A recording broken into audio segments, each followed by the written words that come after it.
नमस्ते, म बालिका थपलिया। बुक्या हलिक्सले आयोजना गरेको लकडाउनमा स्रष्टासँग साक्षात्कार भन्ने कार्यक्रममा मेरो पनि आफ्नो कुरा सेयर गर्नको लागि यो सुनौलो मौका प्रदान गरिदिनु भएकोमा म समग्र बुक्का हलिक्स टिम, सगुना शाह म्याम, गणेश कार्कीजी र हलिक्स टिमलाई एकदमै धन्यवाद प्रकट गर्न चाहन्छु। र अहिले हामी एकदमै गाह्रो समयबाट गुज्रिरहेका छौँ। समय एकदमै जटिल छ। लकडाउनमा छ विश्व नै आतंकित छ कोरोना भाइरसको कारण। हामी घरभित्रै बसेर सृजनात्मक कामहरू गरेर आफ्नो यो कठिन समयलाई गुजारिरहेका छौँ।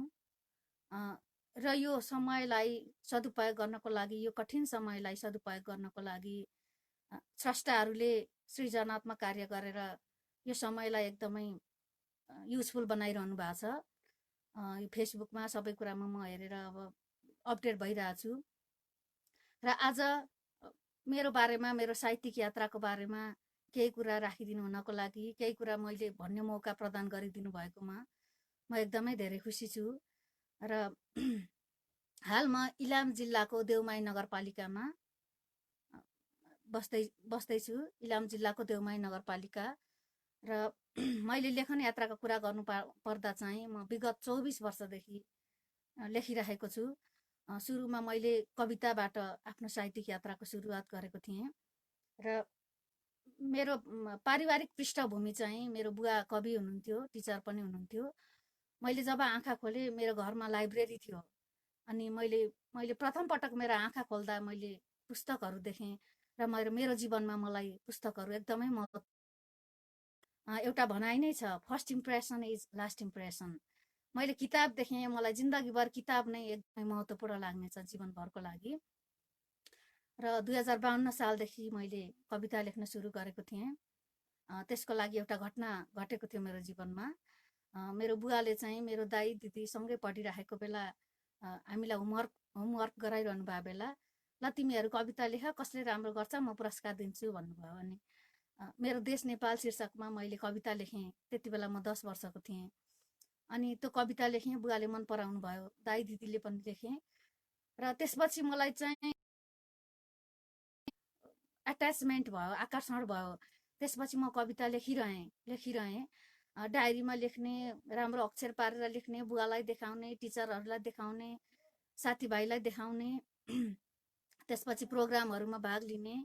म साहित्यिक प्रोग्राम भयो, अरू कन्टेस्टहरू, वक्तृत्व कला भयो, नृत्य भयो, नाचगान सबैमा म भाग लिने गर्थेँ। पढाइमा पनि म एकदमै पहिलादेखि नै मेहनत गर्थेँ। मलाई पढ्न एकदमै मन लाग्ने। फुर्सद भयो कि म साहित्यिक किताबहरू, गैर साहित्यिक किताबहरू एकदमै पढ्थेँ। अनि मेरो घरमा पुस्तकालय भएकोले त्यहाँ हिन्दी किताबहरू, अङ्ग्रेजी भाषाका साहित्यिक किताबहरू, नेपाली किताबहरू धेरै थिए। त्यो माहौलले मलाई कविता लेख्नको निम्ति एकदमै धेरै इन्सपायर गर्यो। अनि म लेख्दै गएँ। मैले यति धेरै लेखेँ कि म 16देखि 20 वर्षको हुँदा त्यो 4 वर्षको टाइम चाहिँ एकदम प्रोडक्टिभ टाइम भन्छु म। त्यति बेला म ड्रइङ पनि गर्थेँ। र म दिनमा कहिले त मैले 25वटासम्म कविता लेखेँ। 5वटा 7वटा त मेरो लागि त नर्मल कुरा थियो। र आकाशमा तारा चम्किँदा पनि मलाई कविता नै आइहाल्ने। प्रेमी प्रेमिका देख्दा पनि कविता आउने। कसैलाई पीडा हुँदा, कोही गरिब अभावले छटपटाउँदा, कोही आफन्तको शोकले छटपटाउँदा मलाई एकदमै पीडा हुने। र खास कविको विशेषता भनेकै त्यही रहेछ क्या, अरूको घाउले पनि आफूलाई दुख्नु। एउटा हिन्दी गीतको एउटा अंश छ, मत पूछो और के दुख में ये प्रेम कभी क्यों रोता है, बस चोट किसी को लगती है और दर्द किसी को होता है। र मलाई पनि आफ्नो मात्रै पीडाले होइन, अरूको पीडा। अब अहिले कोरोना भाइरसको पीडामा विश्व एकदमै आतंकित भइरहेको बेला म एक कवि, म एक लेखक, मलाई पनि पक्का धेरै दुखेको छ। तर यो दुखेको घाउमा नुनचुक लगाउनको लागि म रिडिङ र राइटिङबाटै आफूलाई भुल्ने प्रयास, आफ्नो पीडालाई भुल्ने प्रयास गर्दैछु। र म लेखक थिइनँ र म पढ्न किताब थिएन मसँग भने यो समयलाई म कसरी बिताउँथेँ होला, आई क्यान्ट इमेजिन। म कल्पना पनि गर्न सक्दिनँ। अनि कविताको सङ्ख्या लेखिरहे पछि त कविता, गीत र गजलको सङ्ख्याले 3000 नागिसकेछ अहिले। तर अहिले मेरो राइटिङको ट्रेन्ड मैले चेन्ज गरेको छु। म कविताभन्दा बढी म अहिले अनुवादमा पनि लागिरहेको छु। मैले 2टा अनुवाद कृति नेल्सन मण्डेला र हेलेन केलरको जीवनी बजारमा आइसकेको छ र मेरो तेस्रो अनुवाद कृति अब्राहम लिङ्कनको जीवनी पनि छाप्नको लागि रेडी भइरहेको छ। त्यसपछि मेरो आफ्नै कृति प्रेमपत्रको पनि म तयारी गरिरहेको छु। प्रेमपत्र चाहिँ मैले किन लेखेँ, किन म पब्लिस गर्न खोज्दैछु भने अहिलेको समयमा प्रेमपत्र भनेको अहिलेका यङ जेनेरेसनलाई चाहिँ कथा जस्तो लाग्छ। अहिले त मेसेन्जर नै प्रेमपत्रको माध्यम भएको छ र त्यो प्रेमपत्र चाहिँ प्रेमलाई मैले हुन त प्रेम शब्दमा बताउन सकिने चिज त होइन, तर पनि प्रेमलाई कवि भएको लेखक भएको नाताले मैले भावनामा उतार्ने प्रयास गरेको छु र पछिसम्म अभिलेख रहोस् कि प्रेमपत्र कस्तो हुनुपर्छ, प्रेमपत्रले कस्तो भावनालाई समेट्नुपर्छ, त्यो सोचेर मैले प्रेमपत्र पनि मेरो अब चाँडै फाइनल तयारी भइरहेछ, म गरिरहेको छु। र कविताको बारेमा कुरा गर्नुपर्दा अनि म अहिले पनि अनुवाद गरिरहेको छु। मैले महेश थापाजीको मरिचिकामा पनि म अनुवादको काम हेरिरहेको छु। त्यसपछि शङ्कर लामिछानेको एब्स्ट्र्याक्ट चिन्तन प्याज पनि म अनुवाद गर्दैछु र नेपालीदेखि इङ्ग्लिस भाषा र अङ्ग्रेजीदेखि नेपाली भाषामा म विशेष अनुवाद गर्दैछु, मेहनत गर्दैछु भनौँ न। र यो 24 वर्षको यात्रामा अझै पनि मैले केही धेरै कुरा लेख्न बाँकी छ जस्तो लाग्छ। धेरै कुरा छ, धेरै सिक्नुपर्ने छ, धेरै लेख्नुपर्ने छ। र अहिले म अपाङ्गता फिल्डमा काम गरिरहेको हुनाले अस्ट्रेलियाका निक भुजिसिक भन्ने हुनुहुन्छ, उहाँको चाहिँ हात पनि छैन, खुट्टा पनि छैन, तर उहाँले आफ्नै बायोग्राफी लेख्नु भएको छ र उहाँको आत्मविश्वास यति धेरै छ कि उहाँ संसार जित्न चाहनुहुन्छ र हामी सबैलाई त्यो चाहिँ प्रेरणाको स्रोत बनोस् भनेर म त्यो उहाँको बायोग्राफी पनि अनुवाद गर्दैछु। र कविताको पक्षमा कुरा गर्नुपर्दा कविता मेरो पहिलो प्रेम हो। अहिले पनि म कविताबाट विमुख छैन। मलाई लाग्छ साहित्यका हरेक विधाहरू चाहिँ कविताले टच गरेको हुन्छ हरेक विधालाई। कविता नै राइटिङको सुरुवात हो जस्तो लाग्छ र कविता लेख्न is not a easy matter. कविता लेख्न एउटा कुनै भावनाले छुनुपर्छ आफूलाई, कसैको पीडाले, कसैको खुसीले, आफ्नै पीडाले, आफ्नै खुसीले त्यो आकाशमा झिलिक झिलिक गर्छ नि, त्यो गरे जस्तै माइन्डमा कुनै कुराले टच गर्यो भने म कविता लेख्ने गर्छु। र कविता लेख्नको लागि मलाई चाहिँ एउटै बसाइमा लेख्न मन लाग्छ, एउटै बसाइमा म लेख्छु। लेख्नको लागि धेरै 4 मिनट 5 मिनट त्यहाँभन्दा ज्यादा लाग्दैन। र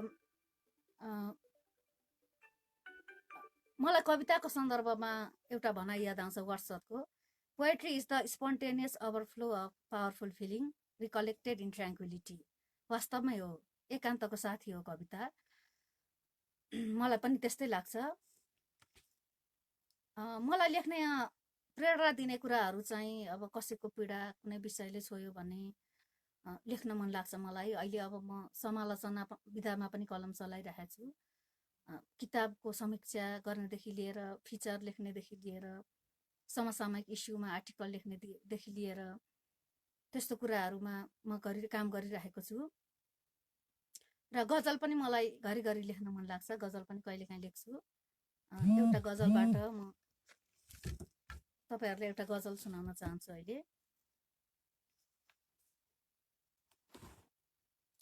ती पाउहरूमा फुल चढाउँ म कसरी, ती पाउहरूमा फुल चढाउँ म कसरी, यी कदम अघिल्तिर बढाउँ म कसरी। वियोगको आँसुले लतपत तिम्रा परेली, वियोगको आँसुले लतपत तिम्रा परेली, यता पनि छपछप बताऊ म कसरी। वारी पनि बन्दी पारी दोधार पन्थी, वारी पनि बन्दी पारी दोधार पन्थी, सपना बाहेक तिम्रो सताऊ म कसरी। ती पाउहरूमा फुल चढाउँ म कसरी, यी कदम अघिल्तिर बढाउँ म कसरी। तन चिसो मन चिसो जीवन पनि चिसो, तन चिसो मन चिसो जीवन पनि चिसो, प्रीत बिना यो संसार तताउँ म कसरी। ती पाउहरूमा फुल चढाउँ म कसरी, यी कदम अघिल्तिर बढाउँ म कसरी। र साथीहरूले सुनिरहनु भएको छ, म देख्दैछु, पक्कै पनि इन्जोय गरिरहनु भएको छ। अहिले हामी एकदमै जटिल समयबाट गुज्रिरहेका छौँ। एकदमै धैर्यताको खाँचो छ यो समयलाई पार गर्नको लागि। एकदमै समस्या भोगिरहेको छ विश्वले कोरोना भाइरसको कारणबाट। र यसको लागि तपाईँ हामीले कुनबाट कसरी आफूलाई कसरी देशलाई समाजलाई योगदान पुर्याउन सक्छौँ र अहिलेको समय चाहिँ घरमै बसौँ घरभित्रै बसौँ बरु सृजनात्मक कार्य गरौँ साथीभाइले एकअर्कामा आफ्नो भावनाहरू सेयर गरौँ त्यसो भयो भने आफ्नो पीडा पनि हल्का हुन सक्छ र अब म एउटा कविता सुनाउन चाहन्छु कविताको शीर्षक छ प्रकृति र पुरुष म जङ्गलमा घुमिरहेथे कोइली र बुलबुल सुनिरहेथे हरियाली भुइँ देखिरहेथे त्यहाँ हिउँका फुल फुलेथे म तानिए चुम्बक झैँ निर्लिप्त भएर तानिए स्वर्गको कुनै झलक चियाएथे मैले पराकाष्ठ नागेथे सत्य म सीमातीत भएथे लामा र हरिया पात दुई निक्खर सेता फुल मैले निहालिरहेँ हेर्दा हेर्दै प्रकृति र पुरुष फुलबाट निस्किए रेशमी केश राम्रा आँखा कोमल ओठ फुल झैँ सेता वस्त्रधारी मलाई देखेर दुवै सुमधुर मुस्कुराए मेरो हात समाएर बोल्न सुरु गरे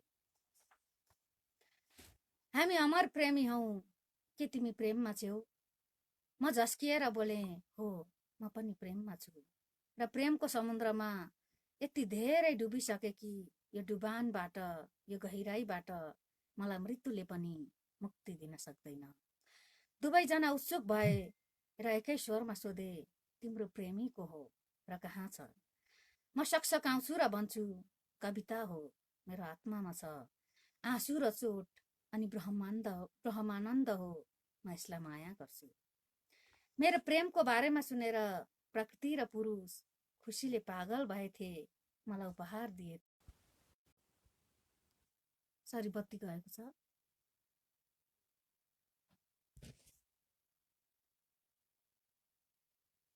सुनिरहनु भएको छ मलाई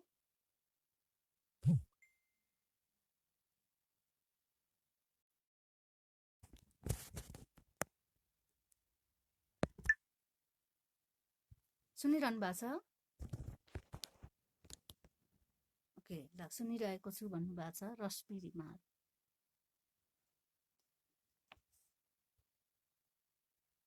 मेरो प्रेमको बारेमा सुनेर प्रकृति र पुरुष खुसीले पागल भएथे मलाई उपहार दिएथे नाना थरी फुल र गुच्छा अनि आशीर्वाद दिएथे तिम्रो प्रेम अमर रहोस् हाम्रो शुभकामना मलाई आलिङ्गन गरेर विदाईका हात हल्लाउँदै गहिरो बिदा मागेथे मुस्कुराउँदै मुस्कुराउँदै र म आफ्नो लेखाइको बारेमा कुरा गर्दा म विशेष प्रेम लेख्छु म प्रेम किन लेख्छु भने प्रेम विश्वको भाषा हो प्रेमले कुनै निश्चित ठाउँ कुनै स्थान कुनै लिमिटेसनमा बाँधिएको हुँदैन प्रेम कहिल्यै मर्दैन मान्छे मर्छ तर प्रेम कहिल्यै मर्दैन प्रेम पुस्तादेखि पुस्तासम्म जहिले पनि प्रेम अमर अजर भइरहन्छ त्यही भएर म प्रेम लेख्न मनपर्छ मलाई अरू विषयमा पनि म नलेख्ने त होइन लेख्छु तर मलाई प्रेम लेख्दा जति आनन्द आउँछ अरू विषयमा लेख्दा त्यति धेरै आनन्द आउँदैन प्रेम विश्वको भाषा हो प्रेम सार्वभौम छ प्रेम जीवनको अङ्ग हो जीवनको ढुकढुकी हो त्यसैले म प्रेम लेख्छु मलाई लेख्न इन्स्पायर गर्ने कुराहरू अब मैले त्यही अघि भनिहालेँ अरूको पीडा हुँदा अरूको दुःख कुनै पनि कुराले धेरै छोयो भने मलाई प्रेम लेख्न मनपर्छ अब अर्को म एउटा कविता नै सुनाउँछु प्रेम कविता कविताको शीर्षक छ स्पर्श जब मेरा आँखाले तिमीलाई र तिम्रो आँखाले मलाई स्पर्श गरे तब स्पर्शको सुमधुर टकराव भयो तिम्रो स्पर्श मेरो छाती छिचोल्दै अन्तस्करणमा गाडियो प्रेम बाण भनेर अभिव्यक्ति सामर्थ्य छैन ममा कि कति मिठो दुखाइ मैले अनुभूत गरेँ त गुलाब झैँ हेराइमा मिसिएको काँडाले गोचेर यो प्रीतिकर जिन्दगीलाई बारम्बार चस्काइरहन्छ मेरो स्पर्श तिम्रो हरेक अङ्गमा सङ्गीत बनेर सवार भयो तिमी गीत बनेर मेरो ओठमा हरफ लेख्यौ अनि गुनगुनायौ प्रणयका रूपक र अलङ्कार मैले अतिक्रमण गरेँ मन्त्रमुग्ध हुनुको पराकाष्ठा एक्कासी उड्दा तरङ्ग लहर प्रेमको तरलतालाई झस्काइरहन्छ प्रियतम नजर नै काफी रहेछ एक अर्काको मन छुनलाई निहालौँ त यो परिवर्तन हामी कति आरक्षित भयौँ हामी कति विरचित भयौँ तिमीले छोएपछि मैले छोएपछि तिमी, प्रीतिको शब्दहीन भाषामा मौन संवाद गरिरहेछौ। र मैले आफूलाई अब अहिले म अनुवाद विधामा पनि कलम चलाइराखेको छु, राखेको छु। प्लस धेरै विधामा कलम चलाउँदै भए पनि मैले आफूलाई चिनाउनु पर्दा म कवि भनेर चिनाउनमा गर्व गर्छु। र लेख्नको लागि, सफल लेखक बन्न लेख्नको लागि पढ्नु पनि पर्छ। अध्ययन एकदमै नेसेसरी छ। कि पढेर जान्नु, कि घुमेर जान्नु, कि पढेर जान्नु भन्ने भनाइहरू छन्। जिन्दगीमा केही अनुभवहरूले, पढाइले र भ्रमणले पनि मलाई लेख्नको निम्ति एकदमै इन्स्पायर गरिरहेको हुन्छ। मलाई लेख्न इन्स्पायर गर्ने कुराहरू। र लेखन बिनाको संसार म कल्पना गर्न सक्दिनँ। राइटिङ बिनाको संसार कस्तो हुन्थ्यो होला। घरमा, कुनै पनि घरमा वाचिङ भनिरहनु भएको छ। यहाँ अहिले बत्ती नभएको कारण म डिस्टर्ब भइरहेको छु एकदमै। अब म अर्को कविता सुनाउन चाहन्छु। कविताको शीर्षक छ, आज म तपाईहरुसँग प्रेमकै कुरा गर्न आएको हुँ। खासमा प्रेमका कुरा गरिरहेको छु। पक्कै पनि इन्जोय गरिरहनु भएको छ। मेरो कविताको शीर्षक छ, पहिलो प्रेम मिलन। भीषण र कठिन उकालोमा कदम माथि चाल्न नसक्दा जब थकित शरीर बिसाए, हाम्रो हालत एउटै थियो, तिमीले पनि शरीर बिसायौ। म थिएँ जुन पथको यात्री, तिमी त्यही पथको यात्री। जब मधुर हावा सुसायो, मेरो पनि मुटु छोयो, तिम्रो पनि मुटु छोयो। तिम्रो नजरले मलाई बोलायो, मेरो नजरले तिमीलाई बोलायो। म तिमीलाई हेर्न चाहे, तिमीले मलाई हेर्न चाह्यौ। हामीले मधोस नजर मिलायौं। नयन तीरले मेरो मर्म रोप्यो, नयन तीरले तिम्रो मर्म रोप्यो। मन भित्र भित्रै धेरै दुख्यो, सामना गर्न सकिन म रोएँ, सामना गर्न सकेनौ तिमी रोयौ। मेरो आँसु तिम्रो प्रथम माया बग्यो, तिम्रो आँसु मेरो प्रथम माया बग्यो। आखिर हाम्रो तृष्णा मिल्यो, आखिर हाम्रो मन मिल्यो, आखिर हाम्रो जीवन मिल्यो। म तिम्रो आँखामा अपार डुबे, तिमी मेरा आँखामा डुब्यौ। भावधारामा बग्दा बग्दै म सागरको गर्भमा पुगे, तिमी सागरको गर्भ पुग्यौ। ती हरिया भिरालाहरूमा पल्लवी रुखका डाली भरी कोइली, बुलबुल र जुरेलीहरूले हाम्रा अनुरागी गीत गाए। हामी शब्द, सुर र ताल बन्यौं। म तिम्रो मुहारमा लीन भएँ, तिमीले लीनतामा सिसेल्यौ। दिवा स्वप्नमा बिउज्यौ हामी, मैले स्वर्गीय अनुभूत गरेँ, तिमीले स्वर्गको झलक च्यायौ। तिम्रो मेरो यात्रा एउटै, तिम्रो मेरो गन्तव्य एउटै। मोहनी नयनी इशाराहरू अद्भुत जादुले भरिपूर्ण भए। र म किन लेख्छु भन्नु पर्दा चाहिँ म चाहिँ देशको लागि लेख्छु, समाजको लागि लेख्छु, विश्वको लागि लेख्छु। आफ्नो भावना चाहिँ पाठकको मनमा सम्प्रेषित गर्नको लागि लेख्छु। कविता लेख्छु, कथा लेख्छु, गजल लेख्छु, उपन्यास लेख्छु। सबै पाठकहरूकै लागि लेख्छु। म मेरो लागि, मेरो आत्मसन्तुष्टिको लागि मात्रै म लेख्दिनँ। म पाठकहरूको लागि लेख्छु, तपाईहरुकै मनमा म बस्नको लागि लेख्छु। र लेख्नु किन आवश्यक छ? समाजलाई परिवर्तन गर्नको लागि। भनाइ नै छ, साहित्य समाजको दर्पण हो, समाजको ऐना हो। र हाम्रो साहित्यमा समय, समाज जस्तो माओवादी द्वन्द्वकालमा 10 वर्ष जनयुद्धले हामी धेरै साहित्यकारहरूलाई लेख्नको निम्ति यसले अब हृदय विदारक घटनाहरू, त्यसका हृदय विदारक घटना कतिपय त्यहाँ पोजिटिभ कुरा पनि भए, नेगेटिभ कुरा पनि भए। जुनसुकै घटनाको पछाडि मलाई लाग्छ सकारात्मक र नकारात्मक पक्ष हुन्छ, त्यसको फाइदा र बेफाइदा हुन्छ। र 10 वर्ष जनयुद्धले घटाएका घटनाहरू, मृत्युका घटना, सिन्दुर पुछिएका घटना, काख रित्तिएका घटना, बच्चाले आमा गुमाएका, बुवा गुमाएका घटनाहरूले गर्दाखेरि धेरै स्रष्टाहरूलाई लेख्नको निम्ति त्यो विषय बन्यो। त्यो समयले प्रतिबिम्बित गरिरहेको हुन्छ लेखकहरूको भावनालाई। र अहिले पनि अब अपडेट भइरहेको छु अहिलेको कन्टेक्स्टमा पनि। र हामी लेखकहरूलाई चाहिँ अहिले यो कोरोना भाइरसले जुन विश्वलाई प्रभावित गरिरहेको छ, हामी स्रष्टाहरूलाई पनि एकदमै धेरै प्रभावित गरिरहेको छ। हामी कोरोना भाइरसको बारेमा सचेतनाका कुरा, यसले समाजमा पारेका असरका कुरा लेखिरहेका छौँ र यसलाई सदुपयोग गर्नको लागि म पनि लेख्ने पढ्ने काममा एकदम व्यस्त भइरहेर यो दुःखलाई, यो पीडालाई, यो तनावको समयलाई व्यवस्थापन गर्ने प्रयास गर्दैछु। सास र अन्जेल आस त रहन्छ नै र हामी यो एकदमै यो अप्ठ्यारो परिस्थितिमा पनि जीवनप्रति हामी एकदमै लालायित भइरहेका छौँ, लोभिरहेका छौँ र हामी जसरी भए पनि बाँच्न चाहिरहेका छौँ।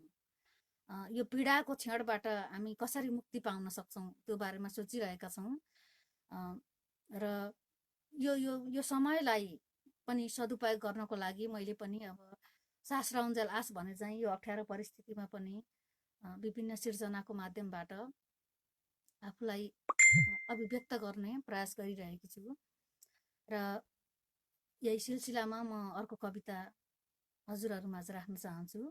मेरो कविताको शीर्षक छ जुन तारा।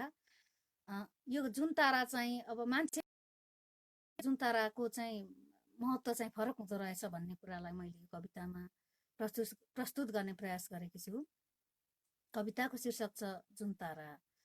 जब आकाशमा जुन ताराको साम्राज्य सुरु हुन्छ, म विलीन हुन पुग्छु अतीतको सुदूर सम्झनामा। सुनिरहनु भएको छ, म देख्दैछु। हराभरा धरतीलाई निहालिरहेको उदार आकाश, वरिपरि पहाडहरूको तैनाथी, कहीँ कतै चित्रको अन्तरकुन्तरमा जन्म लिए थिएँ मैले र थाहा पाएदेखि नै जुन तारा निहाल्ने व्यस्त भएँ। समय सँगसँगै मैले बेग्ला बेग्लै देख्न थालेँ सुन्दर जुन तारा। जब म कवि भएँ, कविताको नजरले हेरेँ, जब मैले प्रेम गरेँ, मायाको नजरले हेरेँ, हेराइ पछि फरक हुँदो रहेछ प्रकृति। अहिले म धेरै टाढा छु त्यो अतीत र त्यो गाउँबाट। युवा मुटु छ अहिले मसँग र फरक ढङ्गले दृष्टिगोचर गरिरहेछु गोधुली पछिको आकाश। म अचम्म मानिरहेछु कि मेरो मानसिकता र परिवर्तित उमेर जस्तै के बदलिरहेका छन् यी जुन तारा।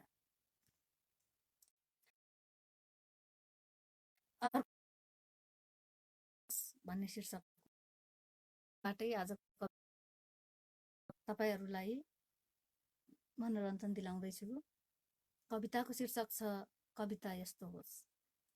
कविता कविता आमा जस्तै दयालु होस्, बुबा जस्तै दूरदर्शी होस्, प्रेमी प्रेमिकाको मन जस्तो कल्पनामय होस्, फुल झैँ सुन्दर र कोमल, सङ्गीत झैँ सारे गमको सुरम्य लयमा हाम्रै वरिपरि झङ्कार सरोस्।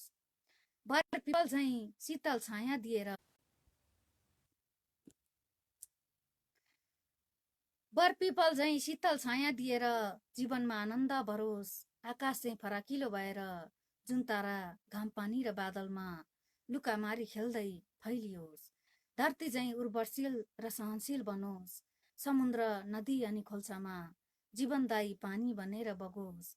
जीवनको सुख दुःख लेखोस्, मनको भावलाई तस्बिरमा उतारोस्। शब्द शब्दले माल्यार्पण गर्दै कल्पनाको यान चढाएर स्वर्गको परिक्रमा गराओस्, हरदम जीवनलाई पछ्याओस्। मृत्युको संसारमा पनि छाओस्, विश्वको प्रत्येक कुनामा कविताले ज्ञानको उज्यालो छरोस्। हरेक मानिसको छातीभित्र प्रेम बोकेर धड्कियोस्। मानवता र प्रकृतिको प्रखर हिमायती बनोस्। अनन्त निश्चल र निराकार बनोस्। कविता यस्तो होस्। र आज म कविताकै कुरा गरिरहेकी छु। कविता बालिका थपलियालाई चिनाउनु पर्दा कवि हो। बालिका थपलिया एक कवि हो र अर्को म एउटा गजल सुनाउन चाहन्छु तपाईहरूलाई। गजल यस प्रकार छ। रात सिद्धियो तर बात जस्ताको तस्तै, रात सिद्धियो तर बात जस्ताको तस्तै, मुटु माझ चढेको मात जस्ताको त्यस्तै, मुटु माझ चढेको मात जस्ताको त्यस्तै, रात सिद्धिसक्यो तर बात जस्ताको तस्तै। मनको गमलाभरि गुलाब फुलाएँ, मनको गमलाभरि गुलाब फुलाएँ, समर्पण गर्ने यी हात जस्ताको तस्तै, रात सिद्धियो तर बात जस्ताको त्यस्तै, मुटुमाझ चढेको मात जस्ताको त्यस्तै। लेखेथे तिमी प्रति चिठी नै चिठी कति, लेखेथे तिमी प्रति चिठी नै चिठी कति, रहे शब्दहरूका खात जस्ताको त्यस्तै। रात सिद्धियो तर बात जस्ताको त्यस्तै, मुटुमाझ चढेको मात जस्ताको त्यस्तै। सागर झैँ गहिराती तिम्रा प्यारा आँखा, सागर झैँ गहिराती तिम्रा प्यारा आँखा, निहाल्ने तृष्णाको छ घात जस्ताको त्यस्तै। सागर झैँ गहिराती तिम्रा प्यारा आँखा, सागर झैँ गहिराती तिम्रा प्यारा आँखा, निहाल्ने तृष्णाको छ घात जस्ताको त्यस्तै। रात सिद्धियो तर बात जस्ताको त्यस्तै, मुटुमाझ चढेको मात जस्ताको त्यस्तै। र कति धेरै प्रेमका कुरा गरे जस्तो लाग्यो होला तपाईहरुलाई। म अर्को अब कविता सुनाउन चाहन्छु।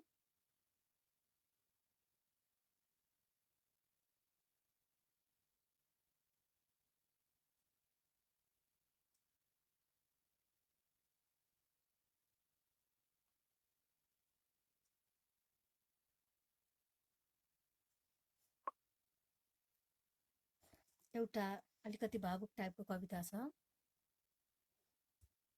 कविताको शीर्षक छ मेरो अतीत दुखेको छ। सुनिरहनु भएको छ सानु घिमिरेजी, अमृत बानियाजी। क्यामेरा घुमाउन पाए राम्रो हुन्थ्यो।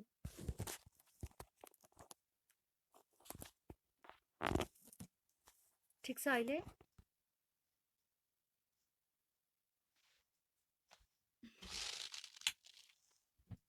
ठिक छ?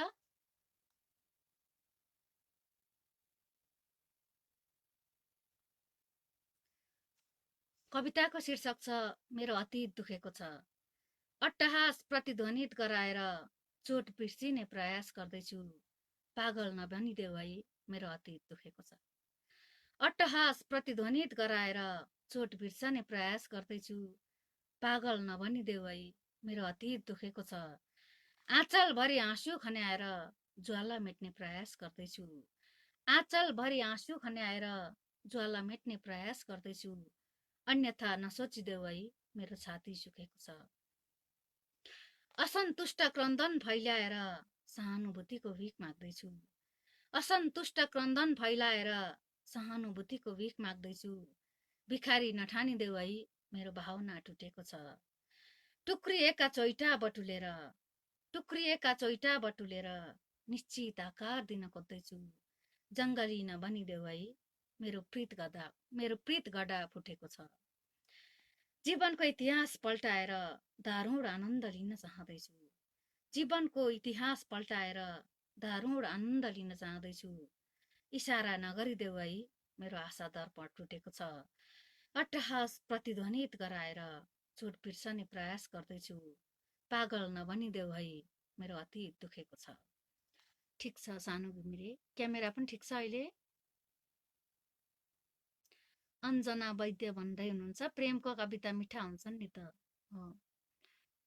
सानु घिमिरे ठिक छ। गणेश खनियाजी इज वाचिङ, सुनिरहनु भएको छ। र एउटा अलिकति फिलोसफिकल पोएम सुनाउन चाहन्छु म। एउटै छ शीर्षकमा। मेरो आवास स्थान अलग होला, तिम्रो आवास स्थान अलग होला, तर हामीले हेर्ने आकाश र हामीले टेक्ने धरती एउटै छ। मेरो आवास स्थान अलग होला, तिम्रो आवास स्थान अलग होला, तर हामीले हेर्ने आकाश र हामीले टेक्ने धरती एउटै छ। तिमीले खाने आहार भिन्नै होला, मैले खाने आहार भिन्नै होला, तर हाम्रो भोक र आहार खाने पेट एउटै छ। हाम्रो वस्त्रको मूल्य उस्तै नहोला, हाम्रो वस्त्रको मूल्य उस्तै नहोला, तर वस्त्रको कर्तव्य र पहिरिने शरीर एउटै छ। समय बिताउने हाम्रो शैली नमिल्ला, तर हाम्रो शैली र बित्ने समयको अवधि एउटै छ। हाम्रो व्यक्तिगत पहिचान फरक भए पनि सामाजिक पहिचान र मान्छे कहिने उपमा एउटै छ। बचाइ फरक होला, परिवेश छुट्टै होला, तर हाम्रो जीवन र जीवनको लक्ष्य एउटै छ। हामीलाई थाहा नै छ जीवनको लक्ष्य भनेको अन्तिममा गएर मृत्यु नै हो। आखिर सबै मान्छे मर्नु नै पर्छ एक दिन, किन जन्मिएको मर्नलाई। र यो कविताको सार चाहिँ लुगा जस्तै लगाए पनि लुगाको काम चाहिँ हामीलाई जाडोबाट गर्मीबाट बचाउने काम हो लुगाको काम चाहिँ। र खानाको काम हामी अगाउने हो, पानीको काम तिर्खा मेट्ने हो। गरिबले पनि पानी पिउँछ, धनीले पनि पानी पिउँछ। पानीको सार त एउटै हो मेरो कविताले भन्न खोजेको।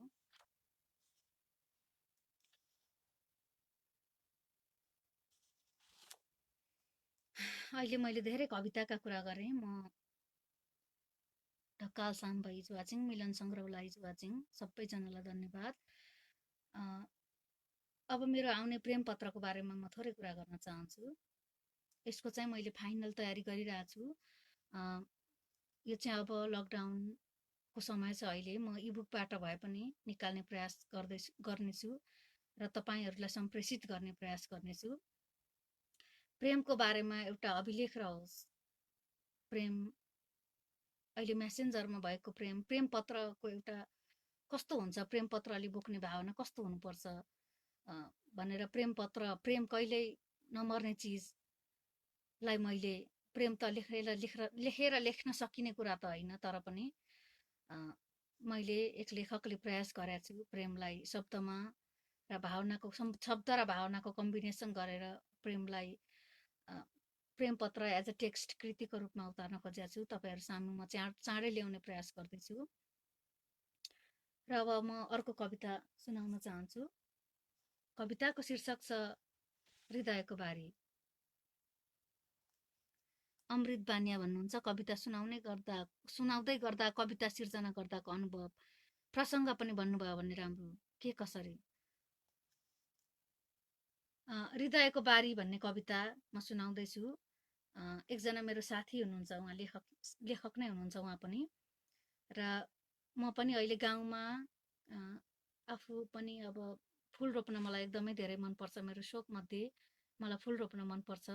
गाउँमा म अब खेतमा बारीमा इलाम त अब हरियाली भएको ठाउँ, यो हरियालीमा रमाएर कविता गजल कथा उपन्यास लेख्न मलाई एकदमै मनपर्छ, खुसी छु। अनि एकजना साथी हुनुहुन्छ लेखक साथी, उहाँसँग मेरो कुरा भयो अनि तपाईँ के गर्नुहुन्छ भन्दा उहाँले म किसान हुँ, म खेतमा बारीमा काम गर्छु र फुर्सदको समयमा समय मिलाएर लेख्छु भन्नुभयो। र त्यो कुराले मलाई पनि छोयो। म पनि किसान भएकोले मैले यो कविता सिर्जना गरेका थिएँ। कविताको शीर्षक छ हृदयको बारी। एक किसान साथी उर्वर अभिवादन, एक किसान साथी उर्वर अभिवादन, तिम्रो खेतीपाती कत्तिको सप्रिँदैछ, म पनि खनजोत गर्दैछु। हामी कृषि प्रधान देशका मान्छे, आजकल वर्षाको समय छ, त्यसैले मेरो व्यस्तता बढेको छ। लह लह बयली खेल्दैछ, भावना र अक्षरको खेती।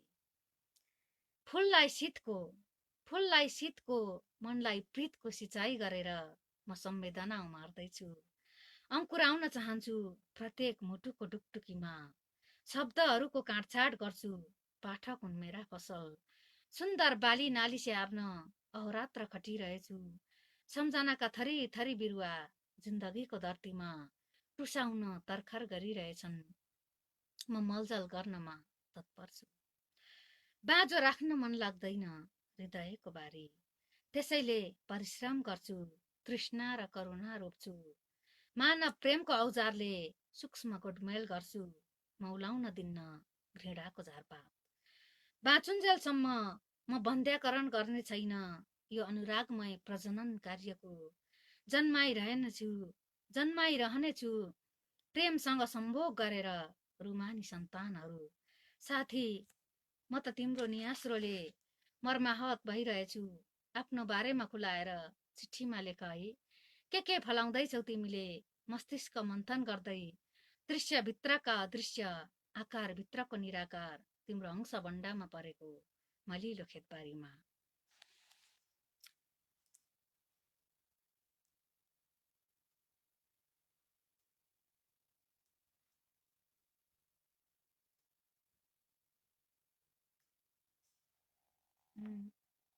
अब म अर्को कविता सुनाउन जाँदैछु।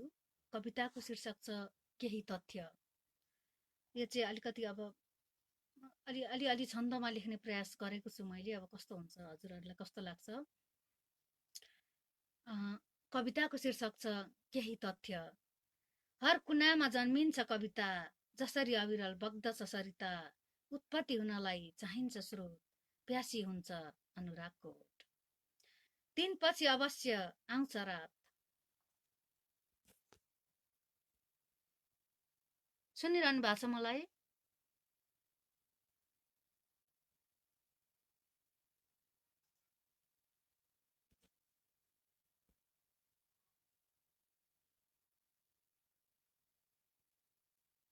सुनिरहनु भएको छ?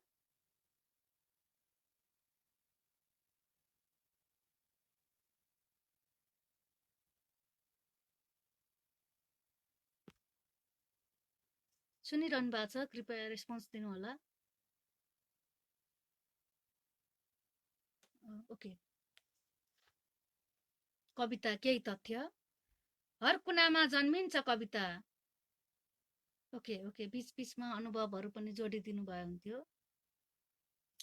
हर कुनामा जन्मिन्छ कविता, जसरी अविरल बग्दछ सरिता। उत्पत्ति हुनलाई चाहिन्छ स्रोत, प्यासी हुन्छ अनुरागको ओठ। दिनपछि अवश्य आउँछ रात, निर्दोष कोपिलामा फुल्छ गात। सुक्नु नै पर्छ ईर्ष्याको आँसु, अघाउन्नन् कहिल्यै रक्त पिपासु। कायम राख्न तोड्नुहुन्न साथ, जति पियो बढ्दछ प्रेमको मात। कसैले बाँच्न सक्दैन काल, रोकिन्न जसरी समयको चाल। बनाउँछ बिछोडले मनलाई निराश, गरिरहन्छ मिलनको व्यग्र आश। तिरिन्न रुपियाँले आत्माको मूल्य, यसबिना छ जीवन मृत्यु तुल्य। दुर्लभ चिजहरू पाइन्नन् सित्तै, फर्किनु पर्छ दुर्बलले रित्तै। रात्रिमा हर देखिन्छ कालो, दुख्दछ जसरी घाउ आलो। जीवन पानी हो र प्रेम फिज, मुटुमा रोपिन्छ करुणा बीज। मौरीले टोकेमा बस्दछ खिल, अपार हुन्छ मायालु दिल। धन नपाई तडपिन्छ हरिफ, मन नपाई तडपिन्छ शरीफ। सम्पत्तिले मात्र बन्दैन कुल, गाडिन्छ नत्र अमेलको सुल। बिना परिश्रम पाइन्न फल, मरुभूमिमा कदापि उम्रिन्न जल। निकममा पाउँदैन खानलाई मिठो, असफल त्यो जो हाम फाल्छ छिटो। प्रसिद्धि पाउन चाहिन्छ साहस, बन्नु नै पर्छ कसैको बहस। दुष्ट खबर फैलिन्छन् क्षणमा, डुब्दछ स्वर्ण बालुकरमा। भारी हो जीवन बोक्नु नै पर्छ, नपाए अधिकार खोज्नु नै पर्छ। केही पाउन केही खोज्नु नै पर्छ, दिशाहीन यात्रा रोक्नु नै पर्छ। र मेरो लेखन अनुभव सुनाउँदा मेरो बिहे पनि यही मेरो राइटिङकै माध्यमबाट भएको हो। म कविताहरू धेरै कविता लेख्थेँ। 16-17 वर्षको, 16देखि 20 वर्षको उमेरमा मैले एकदमै धेरै कविताहरू लेखेँ। र मेरो बिहे पनि मेरो लेखनकै माध्यमबाट, मेरो सिर्जनाकै माध्यमबाट भयो। र मेरो पारिवारिक पृष्ठभूमिको कुरा गर्नुपर्दा मलाई अभि सुवेदी, खगेन्द्र सङ्ग्रौला, सञ्जीव उप्रेती उहाँहरू चाहिँ मेरो एकदमै मेरो लागि आइडियल मान्छे हो। मलाई मेरो बुवाले अभि सुवेदीको कुरा गर्नुहुन्थ्यो, खगेन्द्र सङ्ग्रौलाको कुरा गर्नुहुन्थ्यो। जब म सानै थिएँ, मेरो ठुलो बुवा चाहिँ मधुपर्कमा काम गर्नुहुन्थ्यो, खगेन्द्र प्रसाद थपलिया। अनि मेरो बुवाले मधुपर्कमा कविताहरू पठाउने गर्नुहुन्थ्यो। अनि मलाई त्यति बेला एकदमै धेरै रहर लाग्थ्यो, म पनि कवि भएर कविता पठाउन पाए, मेरो कविता पनि पत्र पत्रिकामा छापिए कस्तो हुन्थ्यो भनेर मलाई एकदमै क्युरियोसिटी लाग्थ्यो। र किताबहरू जब मेरो बुवाको लाइब्रेरीका किताबहरू म पढ्दै गएँ, मलाई लेख्नको निम्ति धेरै अब उत्प्रेरणा मिल्दै गयो। खगेन्द्र सङ्ग्रौलाको नाम पनि उहाँले एकदमै धेरै लिनुहुन्थ्यो। र उहाँहरूकै नाम सुन्दा सुन्दै मेरो बुवाको सङ्गतमा लाग्दा लाग्दै म परिवारको कान्छी छोरी, मेरो काम चाहिँ पढ्ने लेख्ने मात्रै हुन्थ्यो। पढ्ने लेख्ने, मैले धेरै किताबहरू पनि पढेँ। मेरो गाउँमा मेरो जन्म चाहिँ तेह्रथुम जिल्लाको हाल चाहिँ आठराई गाउँपालिका, अहिले चाहिँ आठराई गाउँपालिका पर्छ, त्यहाँ जन्म भएको थियो। र मेरो काम चाहिँ पढ्ने लेख्ने मात्रै थियो। साथीभाइहरू, छरछिमेकी यताउता सबैले गुरुबा गुरुआमाहरूले मलाई एकदमै प्रेम गर्नुहुन्थ्यो, अध्ययनशील मान्छे भनेर। र मैले धेरै गाउँको पुस्तकालयमा, स्कुलमा, क्याम्पसको पुस्तकालयमा जति किताबहरू पाएँ, मैले पाए जति किताबहरू पर्याप्त रूपमा अध्ययन गरेँ र मेरो लेखनलाई निखार्ने काम चाहिँ यही अध्ययनले, अनुभवले नै गरिरहेको जस्तो लाग्छ मलाई आफूलाई। र अहिले कविताहरूको प्याटर्नलाई चेन्ज गरेर अहिले चाहिँ म आख्यानतिर पनि लाग्दैछु, अनुवाद साहित्यतिर पनि लाग्दैछु। अनुवादको क्षेत्रमा केही योगदान पुर्याउँ भन्ने लाग्छ मलाई, किनकि नेपालका कतिपय साहित्यिक कृतिहरू एकदमै राम्रा छन्, मास्टरपिस छन्, तर ती अनुवादको अभावमा चाहिँ विदेशमा जान, विश्वव्यापी हुनबाट रोकिरहेका छन्। र मेरो मात्रै प्रयासले त हुन्न, मेरो अलिकति प्रयासले त्यो कुरालाई, साहित्यलाई विश्वव्यापी बनाउन सहयोग पुग्छ कि जस्तो लाग्छ मलाई। त्यही भएर म अनुवाद साहित्यमा पनि एकदमै धेरै मेहनत गर्दैछु अहिले, र आख्यान पनि लेख्दैछु। यस्तै कुराहरूले मलाई लेख्नको निम्ति प्रेरित गर्दै गए। मेरो श्रीमान पत्रकार भएको कारणले गर्दा म पत्रकार जर्नलिजमतिर पनि म अब फिचर भयो, अरू कुराहरू लेख्न उहाँले नै एकदम मलाई धेरै प्रेरित गर्नुभयो। मेरो परिवार, मेरो आफू जन्मिएको पृष्ठभूमि, अब मेरो एकाडेमिक पृष्ठभूमिमा जन्मिए म, मेरो परिवारले, मेरो दाइ दिदी, आमा बुबा, मेरो ठुलो बुबा, ठुलो मम्मी, मेरो फुपूहरू सबैले मलाई एकदमै धेरै, मलाई केही काम गर्नको लागि, मेरो दाइ दिदीहरू सबैले धेरै इन्सपायर गर्ने जहिले पनि। र मेरो साथीभाइहरू, मेरो साहित्यिक साथीहरू, र सबैभन्दा नाता त साहित्यिक नाता, जसले भावनाले, एकको भावनाले अर्काको भावनालाई जोड्छ। त्यो नाताले गर्दाखेरि म अहिलेसम्म यो 24 वर्षको यात्रामा 24 वर्षको यात्रा गरिरहेकी छु अहिले, मेरो साहित्यिक यात्रा। र अझै पनि मैले जीवनमा धेरै कुरा लेख्न बाँकी छ, धेरै अनुभव आफूले भोग्न, धेरै अनुभव जीवनमा लिन बाँकी छ। यस्तै अनुभवहरूले नै एक लेखक बन्नको लागि मलाई सहयोग गरिरहेका छन्। जीवनका उकाली ओह्राली, आरोह अवरोह, त्यस्तै कुराहरूले मलाई एकदमै लेख्नको निम्ति झकझक्याउँछन्। अब म सुनिरहनु भएको छ मलाई?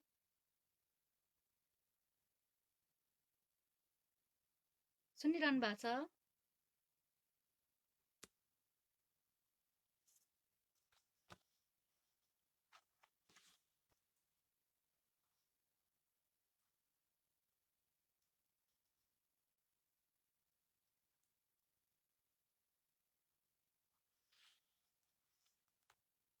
के सुनिरहनु भएको छ?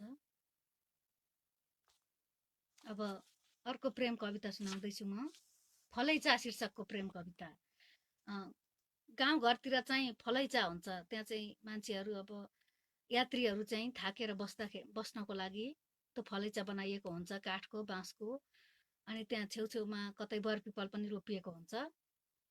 त्यो फलैचामा दुई प्रेमी प्रेमिकाको प्रेम त्यो फलैचासँग कसरी जोडिएको छ, त्यो बारेमा त्यो फलैचा शीर्षकमा एउटा कविता मैले लेखेको छु, म सेयर गर्दैछु तपाईँहरूको माझमा। शीर्षक छ फलैचा। यही फलैचामा तिमी र मैले बिछ्याएका थियौं प्रेमको गलैचा, सँगै रोपेका थियौं रङ्गीन बगैँचा। साँच्चै पृथ्वी गोलो रहेछ, साँच्चै पृथ्वी गोलो रहेछ, अनि घुम्दा घुम्दै म आइपुगेछु यही तीर्थमा, जहाँ समर्पित गर्दै एकले अर्कालाई सम्पूर्ण अस्तित्व हामीले पवित्रता धारण गरेका थियौं। तिमीले सुमसुमाएका थियौ मेरो सुनौलो लामो कपाल, चुमेका थियौ आत्मासम्म, हृदयमा प्रेमको किला गाडेर मैले टाँगेकी थिएँ तिम्रो अमेट तस्बिर। हामीले उस्तै उस्तै अनुभव गरेका थियौं, समयको जादुसँगै मायामा परेका थियौं। त्यो मायालु सम्झना छचल्किरहन्छ स्मृतिको घल्चाबाट, म प्रेमाकुल भएर छामिरहेछु जजल्कोले त्यो सुमधुर अतीत। अनि प्रतीक्षामा छु पुनर्मिलनको आशामा, तिमी अचानक आइपुग्नेछौ फेरि एकाकार हुनेछौ हामी। यही फलैचामा तिमी र मैले बिछ्याएका थियौं प्रेमको गलैचा, सँगै रोपेका थियौं रङ्गीन बगैँचा। आशा छ इन्जोय गरिरहनु भएको छ।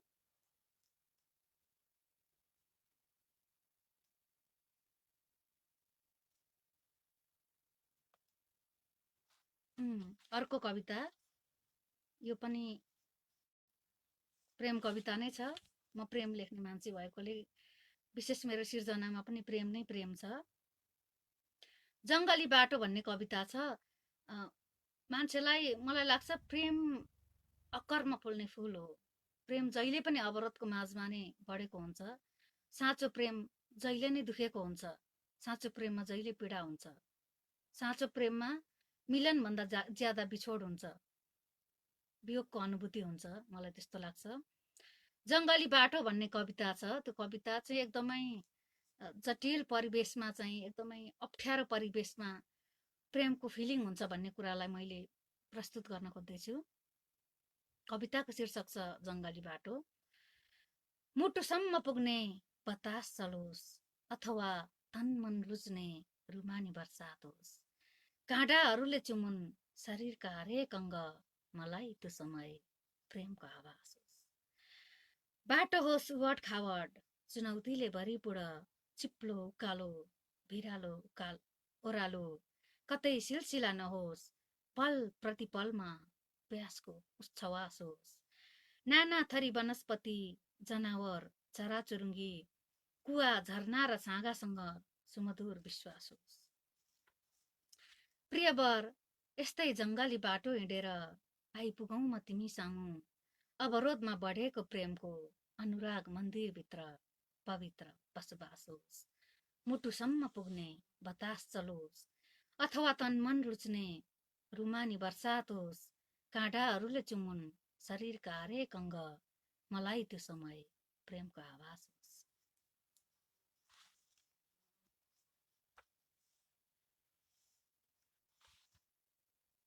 र मेरो लेखनको बारेमा तपाईहरूलाई सुनाउनु पर्दा, विगत 24 वर्षदेखि मेरो उठेको कलम अहिलेसम्म रोकिएको छैन।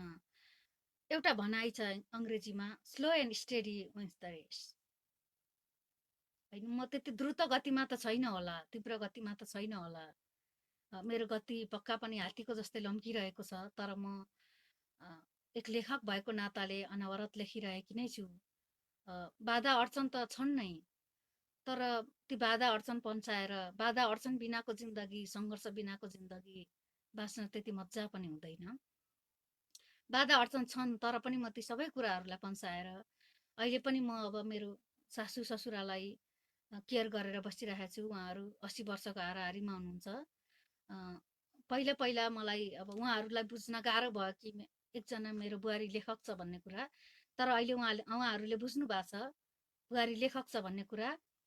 र अहिले उहाँहरू आवाज सानो आयो भन्दै हुनुहुन्छ। ठिक छ अहिले? र बुहारी लेख्ने छ भनेर उहाँहरूले मलाई एकदमै बुझ्नु भएको छ र लेख्न टाइम पनि दिनुहुन्छ, समय पनि दिनुहुन्छ। र चेन्ज भन्ने कुरा, परिवर्तन भन्ने कुरा, पहिला आफै परिवर्तन हुनुपर्छ। पहिला आफैबाट परिवर्तनको सुरुवात गरेपछि मात्र संसार परिवर्तन हुन्छ। र मलाई पनि एकदमै गाह्रो त छ, तर पनि यो गाह्रो समयको बावजुद पनि, डिफिकल्टीको बावजुद पनि म अनवरत लेखिरहेकी नै छु। चाहे दिउँसो होस् चाहे राति होस्, आफूसँग समय जति बेला अनुकूल हुन्छ म लेखि नै रहन्छु, पढि नै रहन्छु। मलाई लाग्छ साहित्य साधना हो, निरन्तरता हो। साहित्य हरदम साधनारत मान्छे, हरदम सङ्घर्षरत मान्छे नै जीवनमा सफल हुन्छ जस्तो लाग्छ मलाई। त्यही भएर लेखक बन्नको लागि साधना एकदमै जरुरत छ। साधनाको सपना कि पारिजात भन्ने अर्को कविता छ। पारिजात मेरो गड मदर हो, म एकदमै रेस्पेक्ट गर्छु उहाँलाई।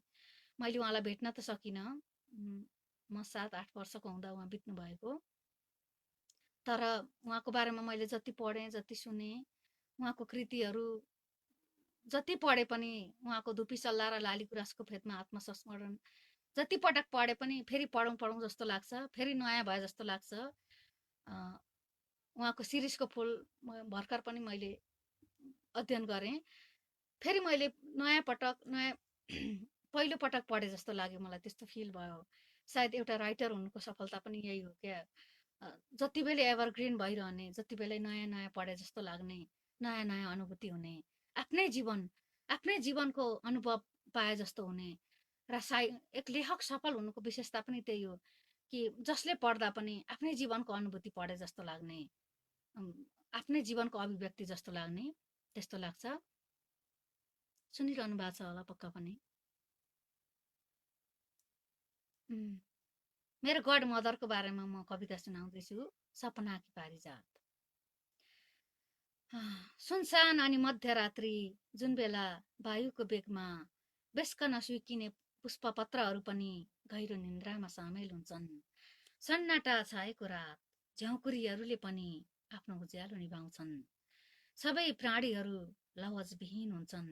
हो, त्यही रातमा म निदाएको बेला उनी आएर बिउजाउँछिन् लेख्न जन्मिएकी पारिजात। भव्य व्यक्तित्वकी धनी, सागर जे गम्भीर मुहार, अक्षरहरूकी प्रेमिका, आफ्ना कोमल र मसिना औँलाहरूले इसारा गर्छिन्, तिमी मसँग आऊ, हामी अनन्त यात्रा गरौँ। जब म उनको समीपमा पुग्छु, प्यासले सुकेको उनको ओठमा मुस्कान फैलिन थाल्छ। हामी दुवैका आँखाबाट प्रेममय अश्रुहरू बहन थाल्छन्। उनी मलाई हात दिन्छिन्, म हात समाउँछु। उनी मलाई आफ्नो विशाल छातीमा टाँस्छिन्, मायाले सुमसुम्याउँछिन्, मनमनमै करुणाको वर्षा गराउँछिन्। हामी यात्रा गर्न तयार हुन्छौँ, क्षितिज पारी उनको घरमा पुर्याउँछिन्। हामी उनको लेखन कक्षभित्र प्रवेश गर्छौँ, आफ्ना सिर्जनाहरू देखाउँछिन्, सुनाउँछिन्। कति उत्कृष्ट रचनाहरू, म मन्त्रमुग्ध हुन्छु। मलाई तिम्रो मस्तिष्कको केही हिस्सा देऊ पारिजात, म तिमी जस्तै साहित्य प्रेमी हुँ। उनी साहित्य जीवन दर्शनको बारेमा आफ्ना अनुभूति बताउँछिन्, ज्ञानको ज्योति जलाउँछिन्। मलाई पनि अक्षरको क्रान्ति गर्ने प्रेरणा दिन हर रात मेरो सपनामा आउने गर्छिन् पारिजात। अनि बिहान जान्छिन् फुल जस्तै, राति फुल्ने र बिहान जाग्ने।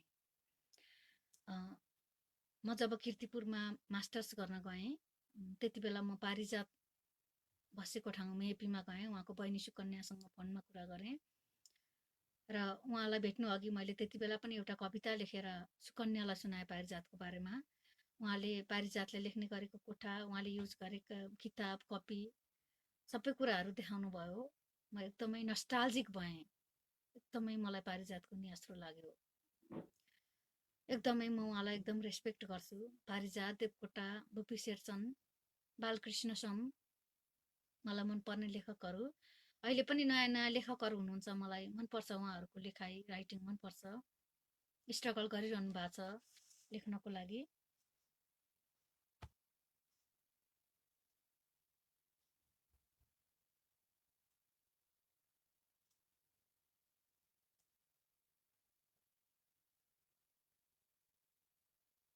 एउटा अब कविता, अर्को कविता म सुनाउँदैछु। कविताको शीर्षक छ दबाबहरूको दबदबा। सुनिरहनु भएको छ मलाई? यो चाहिँ मान्छेको हुन्छ नि, मान्छेको मस्तिष्क, थट, मान्छेको थट, भावना र लजिक, तर्क र भावना बीचको कन्ट्रास्टलाई चाहिँ मैले प्रस्तुत गर्न खोज्दैछु यसमा। दबाबहरूको दबदबा भन्ने शीर्षकमा कविता यस प्रकार छ। दबाबहरूको दबदबा।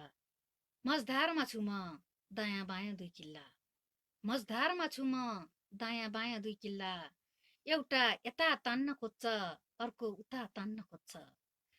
एक छ भावनाले ओतप्रोत, अर्को छ तर्कले भरिपूर्ण। म दोधारमा परेँ, दिमाग रुजाउँ या मुटु। दुवै भन्छन् तुरुन्त निर्णय गर र अपनाऊ, तर म निर्णयविहीन छु। दिमागमा छ सोचाइ, मुटुमा छ माया, अनि विचलित छु दबाबहरूको दबदबाले। तर जीवन भावुकता मात्र होइन रहेछ, कोमलता र आँसु मात्र होइन रहेछ। तर जीवन भावुकता मात्र होइन रहेछ, कोमलता र आँसु मात्र होइन रहेछ। यसलाई गुडाउन विचारको रथ चाहिने रहेछ।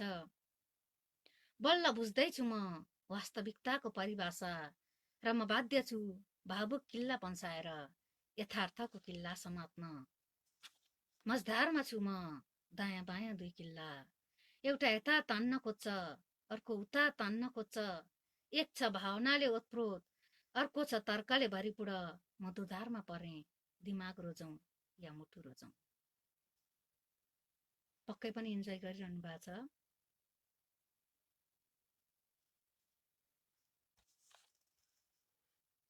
कविता मैले धेरै सुनाए जस्तो लागिरहेछ। केही मेरो कमी कमजोरी छ भने फिडब्याक पाऊँ।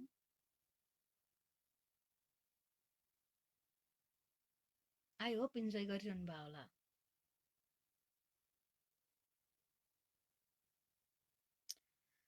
अर्को कविता छ अक्षरको अंकुरण शीर्षकको कविता। धेरै प्रेमका कुरा मात्रै सुनाए, अब अलिकति डाइभर्ट भइरहेछु म। अक्षरको अंकुरण। अनगिन्ती वर्षहरू बितेछन् मैले यहाँ अक्षर रोपेर गएपछि। अनगिन्ती वर्षहरू बितेछन् मैले यहाँ अक्षर रोपेर गएपछि। सम्झना झझल्को अनि नियास्रोले जब व्याकुल भए। सम्झना झझल्को अनि नियास्रोले जब व्याकुल भए। तब मनमा मृग तृष्णा बोकेर अवरोध छिचोल्दै आइपुगे आफूले बिउ छरेको ठाउँमा। आहा कति धेरै विकास, कति व्यापक विस्तार। आगोको एक झिल्काले आगलागी गराए झैं। पानीको एक थोपाले अनन्त रूप लिई समुद्र बनाए झैं। हिउँको एक टुक्राले सहस्र रूप धारण गरी हिमालय अग्ल्याए झैं। मैले रोपेको अक्षर अक्षरबाट बढ्दै उर्कदै शब्द वाक्य र अनुच्छेद हुँदै असंख्य ठेलीमा बदलिएछ। संसारलाई पुस्तकालय बनाइदिएछ।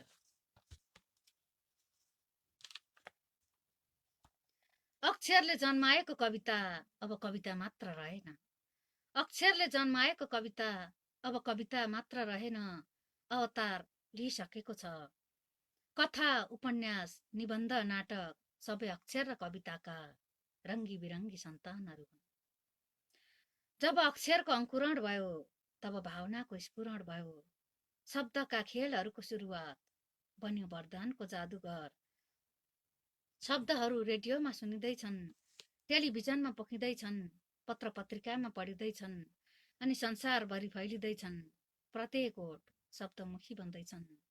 धन्य मैले अक्षर रोपेछु, धन्य मैले अक्षर रोपेछु। र शब्दको जन्म भएपछि विश्व कवितै कविता बन्यो। देशपिच्छे भाषाको बहुरङ फल्यो। यो भन्दा पर्याप्त प्राप्ति अनि अमृत पिए चाहिँ तृप्ति। एक सृष्टिकर्ताको लागि अरु के हुन सक्छ र। अनगिन्ती वर्षहरू बितेछन् मैले यहाँ अक्षर रोपेर गएपछि। सम्झना झझल्को अनि नियास्रोले जब व्याकुल भए, तब मनमा मृग तृष्णा बोकेर अवरोध छिचोल्दै आइपुगे आफूले बिउ छरेको ठाउँमा। अक्षरको महत्व साहित्यमा जुनसुकै कुरामा अक्षरले खेल्ने भूमिका, अक्षरले लिने विस्तारित रूपलाई मैले यो कवितामा प्रस्तुत गरेँ। सायद तपाईहरुलाई पनि आफ्नो महत्त्वपूर्ण मान्छेसँग छुट्दाखेरि एकदमै धेरै पीडा हुन्छ होला। मलाई पनि त्यस्तै हुन्छ। मेरो एउटा कविता हो म सुनाउन गइरहेको छु। आफ्नो मान्छेसँग छुट्दा भएको पीडालाई मैले कविता मार्फत अभिव्यक्त गरेको छु। सुनिरहनु भएको छ मलाई? अमृत बानिया हामीलाई सुन्न मजा आइरहेको छ। विश्व सिग्देलजी राम्रो सुनिरहनु भएको छ?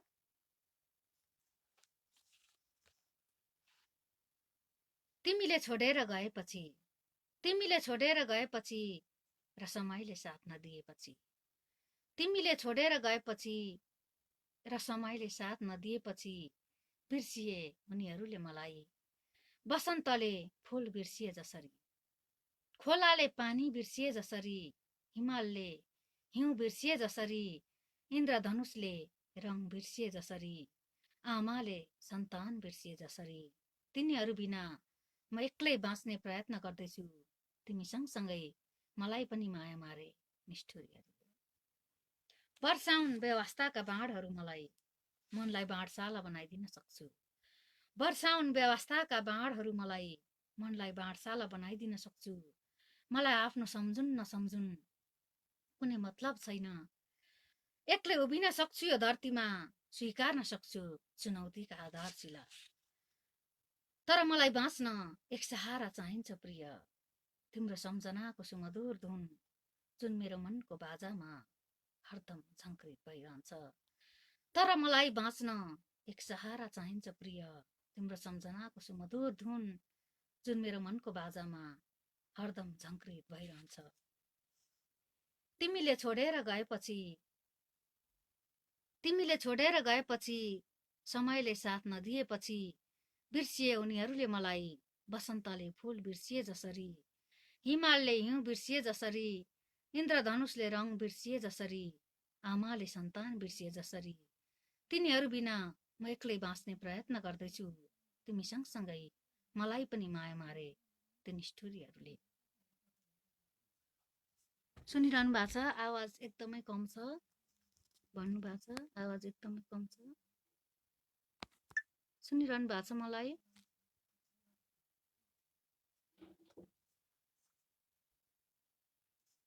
सुनिरहनु भएको छ?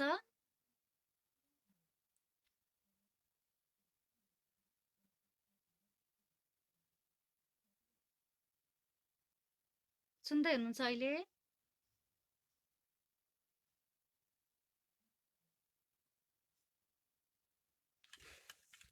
सुनिरहनु भएको छ।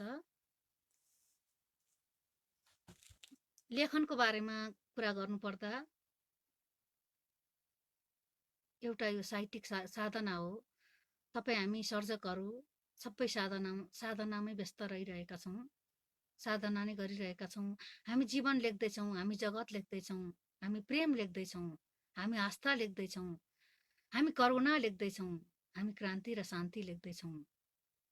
तपाईँ हामी अक्षरका खेती गर्ने मान्छे, भावनाका खेती गर्ने मान्छे, र समाजमा साहित्य एकदमै आवश्यक छ। मलाई लाग्छ त्यो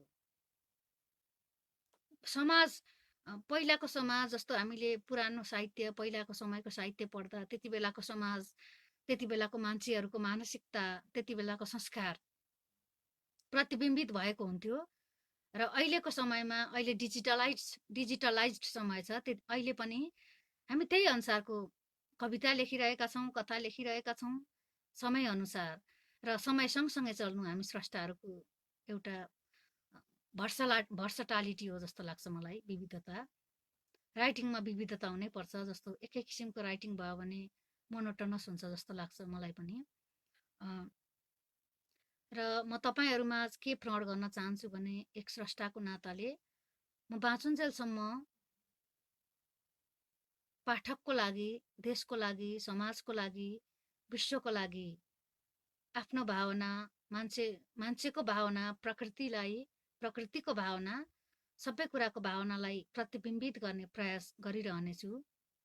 म मेरो पहुँच पुगेसम्म जहिले पनि आफ्नो तर्फबाट मेहनत र साहित्यिक यात्रामा योगदान पुर्याइरहनेछु। र तपाईँहरूको साथ सहयोग, तपाईँहरूको सहयात्रा मेरो निम्ति अवश्य पनि आवश्यक छ जस्तो लाग्छ। अब म जाने बेलामा अन्तिममा एउटा कविता सुनाउन चाहन्छु। यो चाहिँ क्रान्तिका झन्डाहरू फहराउँदै भन्ने शीर्षकमा कविता छ। यो चाहिँ अलिकति क्रान्तिकारी टाइपको कविता छ। आशा चाहिँ इन्जोय गर्नुहुनेछ। युगिन विवेक वाचिङ ल, सुनिरहनु भएको छ सबैले। क्रान्तिका झन्डाहरू फहराउँदै कविताको शीर्षक, छोरी तिमी नजन्मनुमा भलो छ यो रूढिग्रस्त समाजमा, किनकि तिमी जन्मिएपछिको सामाजिक ऋण चुकाउन म असमर्थ छु। म तिम्रो अभागी गरिब बाबु हुँ। तिमी यो धरतीमा टेक्न साथ गोथलिन थाल्छौँ हामी दुईजना, तिम्री आमा र म। र सुरु हुन्छ दाइजोको प्रसव वेदना। ए निरीह आमा बाबुकी बिल्कुल श्रापित छोरी, जन्मिँदै जन्म मृत्युको दोसाद बोकाउने हामी कति पापी रहेछौँ, तिम्रो हृदयभरि खुसीको फोहरा फुटाउन नसक्ने। तिमीहरूको हातबाट बिना दोष मर्नुभन्दा मेरी छोरी कि नजन्मनु तिमी, र जन्मनु नै छ भने क्रान्तिका झन्डाहरू फहराउँदै जागिरहु यो प्रथा विरुद्ध। हामी तिम्रै भरपूर छ यात्रामा रहन्छौँ छोरी, के तिमी यो चुनौती स्वीकार्न तयार छौ? र हाम्रो समाजमा अहिले पनि दाइजोको कुरा उठिरहेको छ। मलाई लाग्छ हामी छोरीको लागि, छोरी अथवा छोरा जसको लागि पनि, छोराको लागि अंश शिक्षा हो, छोरीको लागि अंश दाइजो शिक्षा हो। सबैभन्दा ठुलो कुरा शिक्षा, शैक्षिक चेतना नै हाम्रो लागि चाहिँ एकदमै ठुलो लेगेसी हो जस्तो लाग्छ। सम्पत्ति हो, पैतृक सम्पत्ति हो जस्तो लाग्छ मलाई। यही शिक्षाको माध्यमबाट हामी जोडिरहेका छौँ, विश्व अहिले जोडिरहेको छ। हामी हाम्रो आँखा, चेतनाको आँखा खुलाइदिने यही शिक्षा हो। मैले त्यही भएर अब समाज सुधारको लागि दाइजो चाहिँ होइन, शिक्षा नै एकदमै मेन, एकदमै इम्पोर्टेन्ट कुरा हो हाम्रो लागि भन्न चाहन्छु। समाज सुधारको लागि साहित्यले कसरी योगदान पुर्याउँछ होला? समाज सुधारको लागि साहित्यले एकदमै धेरै योगदान पुर्याउन सक्छ, किनकि साहित्यले समाजलाई गाइड गरिरहेको हुन्छ। म भन्न चाहन्छु कि साहित्य चाहिँ समाजको मार्गदर्शक हो। साहित्यले चाहिँ अब समाजमा भएका विभिन्न गलत किसिमका घटनाहरूलाई साहित्यले फोकस गर्छ। साहित्यिक आँखाले चाहिँ त्यो घटनालाई, समाजको पोजिटिभ नेगेटिभ घटनालाई साहित्यिक आँखाहरूले हेरिरहेका हुन्छन् र त्यसलाई क्याच गरेर चाहिँ आफ्नो राइटिङमा जब आउँछ, लेखकले आफ्नो लेखनको माध्यमबाट विभिन्न सञ्चार माध्यमको बाटोबाट मार्फत, सञ्चार माध्यम मार्फत जब आफ्नो भावनाहरू अभिव्यक्त गरिन्छ, त्यसले चाहिँ समाजका मान्छेलाई सचेत बनाउनको लागि चाहिँ एकदमै भूमिका खेल्छ जस्तो लाग्छ मलाई। सामाजिक चेतनाको लागि साहित्य मनोरञ्जनको माध्यम मात्र होइन, यो शैक्षिक चेतनाको माध्यम पनि हो, शिक्षाको यो द्योतक पनि हो। यसले चाहिँ समाजमा भएका नराम्रा पक्ष, जस्तो अहिले मैले छोरीको बारेमा कविता सुनाएँ, छोरीलाई चाहिँ दाइजोको रूपमा मात्र नहेरेर छोरीलाई चाहिँ एउटा शैक्षिक योग्यताले सम्पन्न भएको मान्छेको रूपमा हेरिनुपर्छ। छोरीले पनि समाजको लागि केही कन्ट्रिब्युट गर्न सक्छ। छोराको लागि चाहिँ शिक्षा र एजुकेसन दुवै, अनि छोरीको लागि चाहिँ एजुकेसन मात्रै, विभेद भएन र शिक्षा र एजुकेसन त एउटै कुरा हो। छोराको लागि पनि शिक्षा, छोरीको लागि पनि शिक्षा। र समाजमा यदा कदा अहिले पनि के चलन छ भने छोरालाई चाहिँ बोर्डिङमा पढाउने, छोरीलाई चाहिँ सरकारी स्कुलमा पढाउने, त्यो चलन पनि छ। तर मलाई लाग्छ शिक्षा चाहिँ एकै किसिमको हुनुपर्छ। शिक्षा चाहिँ एकदमै, शिक्षाले चाहिँ समाजमा साम्यवाद ल्याउनको लागि चाहिँ एकदमै भूमिका खेल्नुपर्छ जस्तो लाग्छ मलाई। शिक्षा एउटै प्याटर्नमा रहनुपर्छ। त्यसरी विभेद, शैक्षिक चेतनामा विभेद अझै पनि यदा कदा, छोरी जन्मिँदा चाहिँ नाक खुम्च्याउने, छोरा जन्मिँदा चाहिँ एकदमै खुसी हुने चलन अझै पनि छ हाम्रो समाजमा। दाइजोको आशा राख्ने चलन पनि छ। तर आफ्ना छोरीहरूलाई, छोरालाई सबैभन्दा पहिला चाहिँ आमा बुवाले शिक्षा दिनुपर्छ जस्तो लाग्छ मलाई पनि। मेरो परिवारले शिक्षा नदिएको भए आज म तपाईँहरू सामु अवश्य पनि प्रस्तुत हुन सक्दिनँ थिएँ। यही शिक्षा, यही एजुकेसनको माध्यमबाट म लड्नेट हुन पाएँ, म पढ्न लेख्न पाएँ, मैले आफ्नो अभिव्यक्ति तपाईँहरू सामु राख्न पाएँ। र शिक्षाले नै मलाई यति धेरै तपाईँहरू सामु नजिक बनायो जस्तो लाग्छ मलाई। अञ्जना वैद्यले लेख्नु भएको छ एजुकेसन एन्ड प्रपर्टी। एजुकेसन र प्रपर्टीको बिचमा एकदमै कनेक्सन त छ जस्तो लाग्छ मलाई। कनेक्सन त छ एजुकेसन र प्रपर्टीको बिचमा, तर प्रपर्टी हुँदा मात्रै मान्छेको एजुकेसनको लेभललाई मेजर गर्ने र नहुँदा चाहिँ नहुने होइन। प्रपर्टीले ह्याम्पर त गरेको हुन्छ। जस्तो मान्छेसँग सम्पत्ति छ भने उसलाई शैक्षिक चेतना लिनको लागि सजिलो त हुन्छ, तर एउटा गरिब बच्चा पनि जेनदार हुनसक्छ, ऊ ट्यालेन्ट हुनसक्छ, ऊ ब्रिलियन्ट हुनसक्छ। र त्यस्तो बच्चा, त्यस्तो विद्यार्थी, त्यस्तो समाजको लागि कन्ट्रिब्युट गर्न सक्ने मान्छेलाई चाहिँ देशले, समाजले हेरफेर गर्नुपर्छ जस्तो लाग्छ मलाई।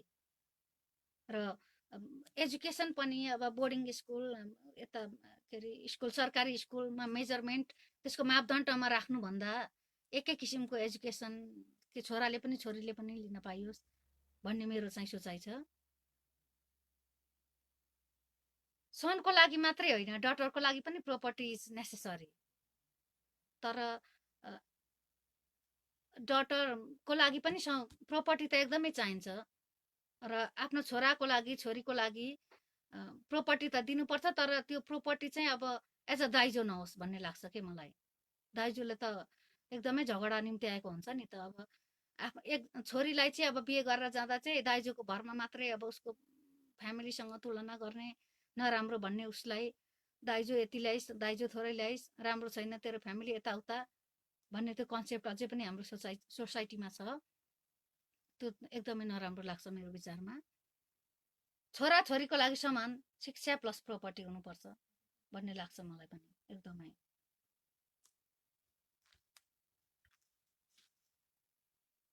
सुनिरहनु भएको छ मलाई, इन्जोय गरिरहनु भएको छ।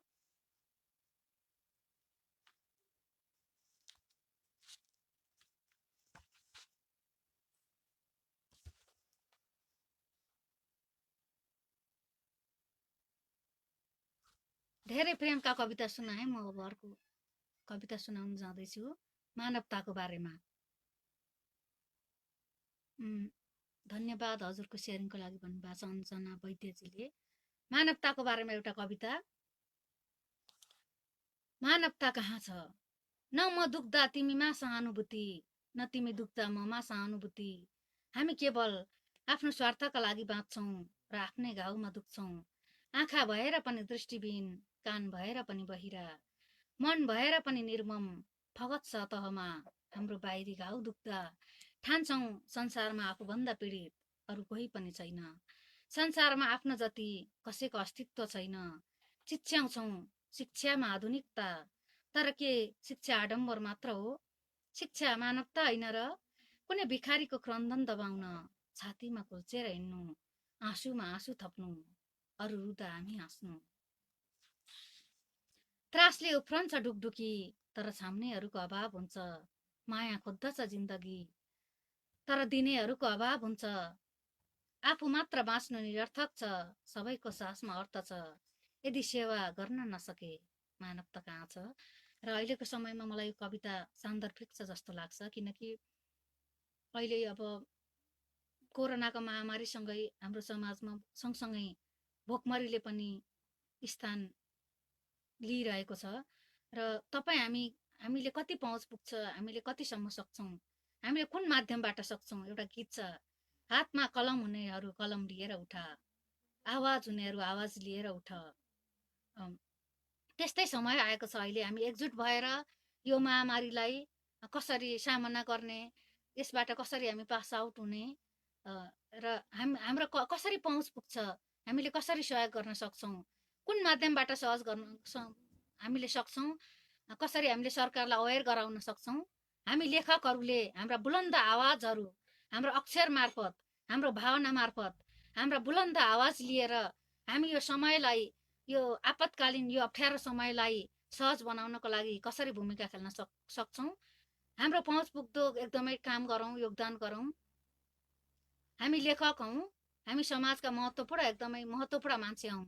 समाज परिवर्तन गर्नको लागि, समाजलाई ऐनाको रूपमा प्रतिबिम्बित गर्नको लागि हामी समाजका ऐनाहरू हौँ। हामी समाज लेखिरहेका छौँ, समाजलाई प्रस्तुत गरिरहेका छौँ। अक्षरलाई भावना, अक्षरको क्यानभासमा भावनाको कुची लिएर हामी अक्षरको खेती गरिरहेका छौँ, अक्षरको चित्र बनाइरहेका छौँ, भावनाको चित्र बनाइरहेका छौँ। र यो समयलाई हामीले एकदमै धेरै सदुपयोग गरेर आफ्नो सिर्जनाको कार्यलाई पनि अघि बढाउँ, र साथसाथै हामीले कुन माध्यमबाट कोरोना पीडितहरूलाई, हामीलाई कसरी सहयोग गर्न सक्छौँ, एकदमै सहयोग गरौँ। म एक स्रष्टा भएको नाताले एकदमै रिक्वेस्ट गर्न चाहन्छु।